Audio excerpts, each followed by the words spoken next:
What's wrong with him? I don't know. We have something to tell you. Please don't do this, Robert. Not now. What's going on here? Paul, Tracy, and I are in love. It's true, Paul. I'm sorry you had to find out like this. Unbelievable.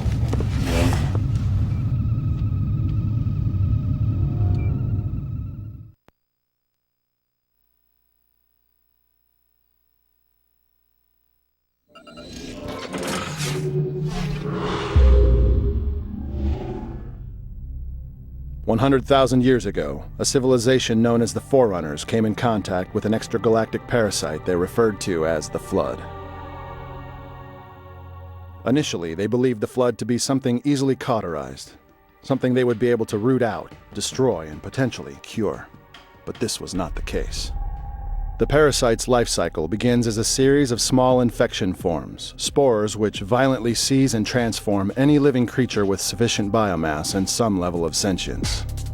The host then becomes a combat form, the Flood's most commonly known state, where it takes the living being and uses its memories and physical abilities to leverage control over weapons, ships, and anything within its grasp. Eventually, the Flood produces carrier forms which perpetuate the species by releasing more infection spores near any potential hosts, further spreading the parasite wherever it can. Once the Flood's outbreak has stabilized across a given environment, reaching a kind of critical mass, they begin to create a centralized intelligence or compound mind, something known as a grave mind. This extremely powerful creature can both control and direct the Flood, using its victims' knowledge to locate and consume populations on other worlds. The Forerunners eventually destroyed the Flood when they activated the Halo Array, 7 Ringworld weapons they had placed throughout the galaxy as a last resort and fatal solution to the parasite. The Flood, however, would re-emerge when containment protocol was breached on 2 of the rings, and a human known as the Master Chief was forced to once again destroy them. While the last of the parasite's active strain is said to have been destroyed during the conflict at the Forerunner's Ark installation, dormant specimens may still exist on the remaining 6 Halo rings, though their current status is unknown.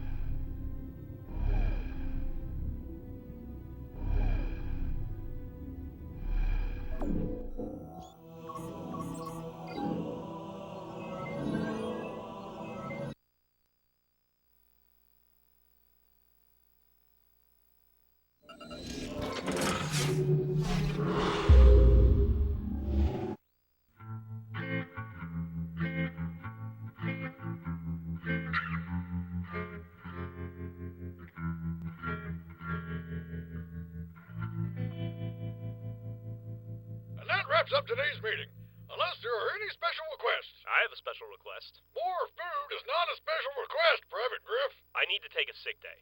A sick day? Today? No, November 6th, 2012. November 6th? That's like 6 months away. How do you know you're going to be sick? I can just,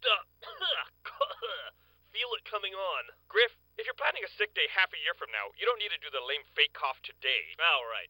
Sorry. Force a habit. All right, fine. You can take a sick day. Actually, we're in luck.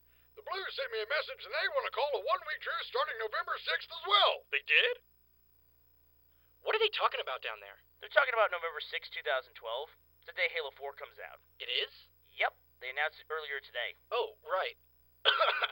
Hey, man, I think I might be coming down with a bit of... Oh, don't bother. I already took care of it for us. Oh, okay, cool. Thanks, man. So the Blues took a whole week off? Yep, a full 7 days. I think I'm gonna have to take off the whole week too now. Looks like I'm probably gonna be even sicker. Why? Because of... blue withdrawal? Is that a real thing? Yes? Then why do you keep saying it like it's a question? Because? Wait a second. I see what's going on. You do? Yes. I watched the news, Griff. Oh, right. Damn. What is it? All right, I admit it. I'm taking the day off to vote for president. What? Do what? November 6th is the presidential election, sir. The Blues and Griff obviously want to take the day off so they can vote. We are? Oh, I mean, we are. I am, totally. voting for that thing you said. That's what I'm doing. Griff, you don't have to take off work for that. It's your civic duty to help decide the fate of your country. Some would say the fate of the universe. Besides, you can always early vote. Is that anything like pre-ordering? Tell you what, let's all plan to vote together, as a team. Together? Yeah, who's your favorite candidate? I like the green one, with the visor. The who? I like the guy who wears the tie. So professional. The green one, Simmons? Oh. Right, on November 6th. Right. Hey, Sarge. Oh, I think I feel a sore throat coming on 6 months from now. Oh, great Scott, it's spreading. Let's get you men into quarantine.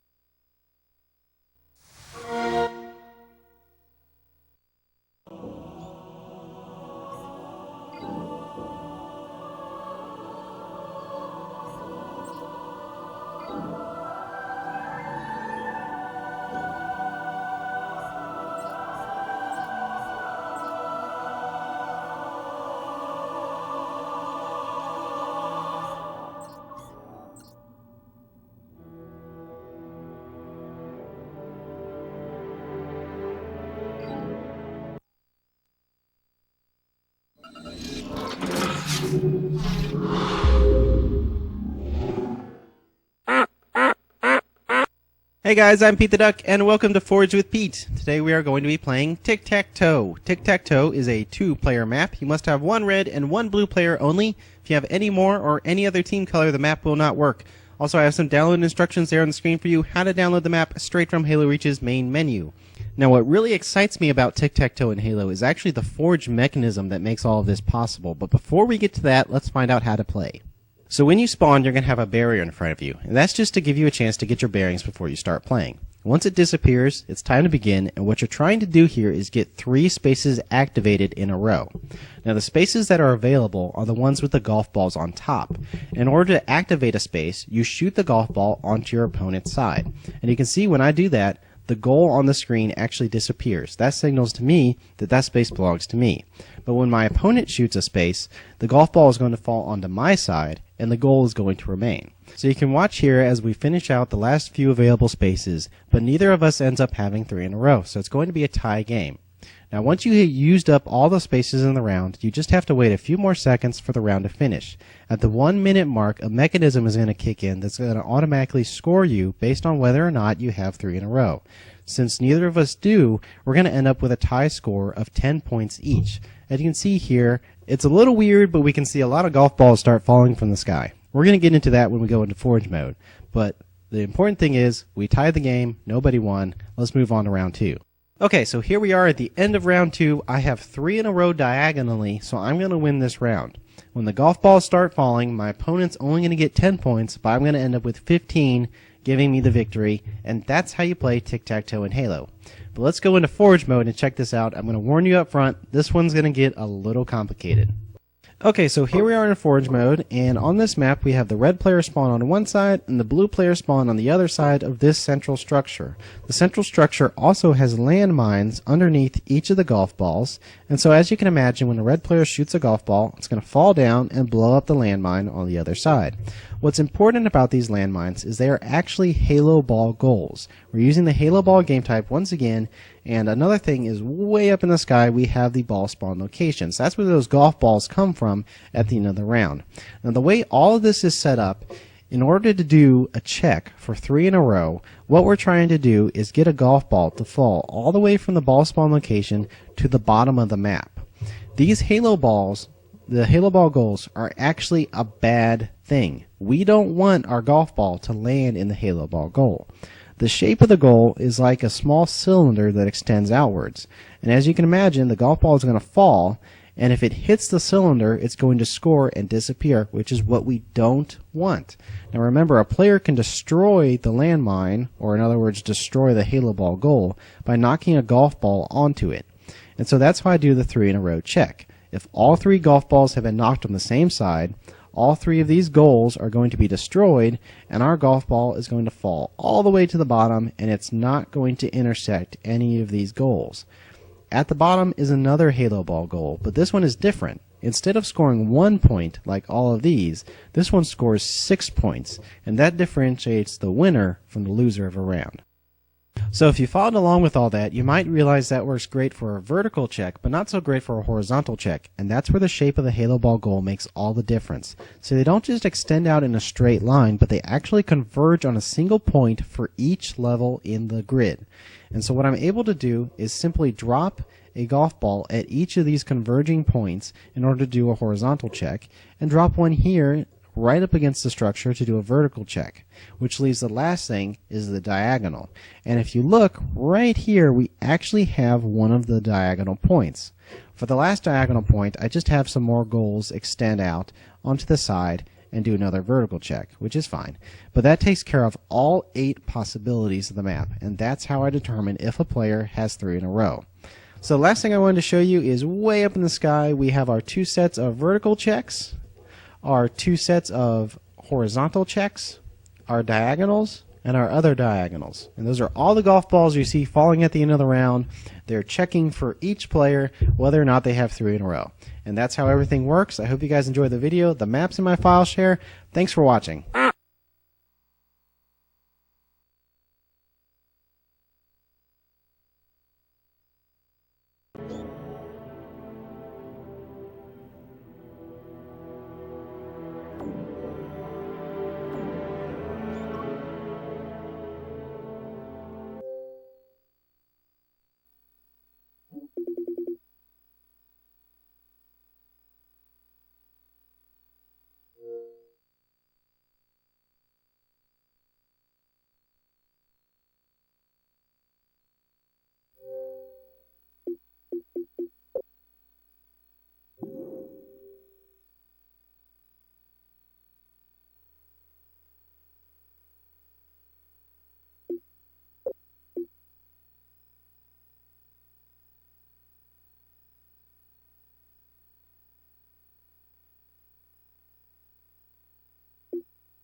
suicide.